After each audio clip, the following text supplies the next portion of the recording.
We're only 2 weeks away from the next US presidential election, so in this video, I'm gonna be talking about politics. And yes, I know that can be incredibly annoying because in this day and age, everyone online is constantly trying to shove their political opinions down your throat, regardless of how stupid or uninformed they may be. I get it just as much as anyone, but the fact is, I've been commenting on politics once in a while ever since 2006 when I started my website, so this is kind of a tradition for me. Just bear with me for now and we'll get back to the anime videos in just a bit.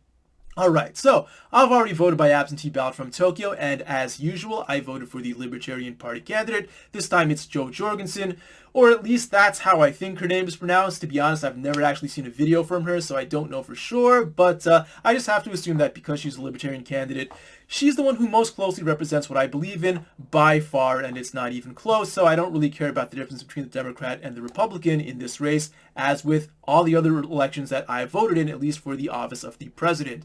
Now, I know why you're really here is to hear my take on Trump versus Biden, because 4 years ago I talked about my take on Trump versus Clinton. Namely that I hoped Trump would win because fuck Hillary Clinton, she was my senator for a long time. I'm completely fed up with that nasty woman and I hope she completely fades out of the public spotlight. Alright, so this time around, do I still support Trump? Well, this time it's much, much closer because I don't actively hate Biden the way that I hate Hillary Clinton. I mean, Biden to me, he's just kind of there. Don't really like him, don't really hate him. He's just a generic sort of placeholder Democratic candidate. And it's kind of remarkable because he's been in the public spotlight for a long time. He's been a senator has been in politics for something like 47 years. He's been the vice president for 8 years, and yet I cannot name a single one of his signature policies. That's how invisible this guy is to me. And I think that's actually kind of good for a president. I don't think we need a bombastic president the way that Trump is. Just someone who's basically a glorified accountant is more than enough in my book. So that would be fine. So I don't really care about Joe for better or worse. Now Trump, so far through 4 years, he hasn't started a war, and the economy was reasonably good until the COVID pandemic, and I don't even blame him for the COVID response, because the reason COVID is so bad in the United States is because Americans are fat and selfish. Because they are fat, there are so many complications that cause people to catch the disease and die.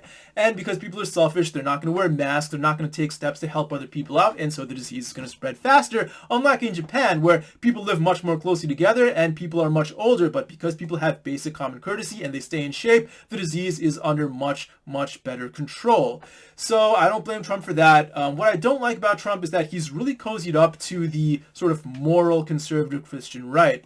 What I expected for Trump coming in is that he was going to bring in sort of right-wing economics, but leave the right-wing moral authoritarianism out of that. And I don't really see that from him. He's really cozied up to the far right in both respects.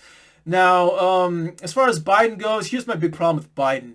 I expect him to be susceptible to the authoritarian left. Now, I don't take him to be one of these woke dipshits, but the fact is, he's not going to stand up to them. He said in a previous debate things like, Antifa is just an idea. And what is this motherfucker thinking? I think that even though he himself doesn't believe in this shit, he will let all this stuff slide. And we see what the woke leftists are doing in all different parts of the country. Like in California, they're repealing racial discrimination protections under the California state constitution. This is unbelievable, and I expect things to only get worse if Joe Biden is president, especially. Now, at least Donald Trump is going to stand up to that shit, so I think that, at least for that reason, I do kind of slightly hope that Trump wins, and so that in 4 more years, we'll see where all this woke shit goes. Hopefully it'll all be gone, but if Biden wins, that's going to get a little bit worse. Other than that, I honestly don't really care. I think the economy isn't going to change much under either president. And yeah, the Supreme Court picks, I don't expect Trump to have another one over the next 4 years, but of course anything can change at any time. All in all, once again, don't care all that much between the Democrat and Republican. They are both pretty bad, but neither of them is significantly better or worse than the other. So I just slightly hope Trump wins again. At most, he will get 4 more years. Biden, maybe 8 more years. He is also really old, so if he dies halfway through, you know, Kamala Harris could take over, and she is definitely one of these woke leftists, so I definitely don't want her in power, even though she is part Indian, and maybe for the first time I will actually have someone I can criticize based on race and government, because I am allowed to say that. Alright, so that's all for now. That's all the politics I want to talk about for now, and back to the anime. Once again, I am really sorry we had to do this.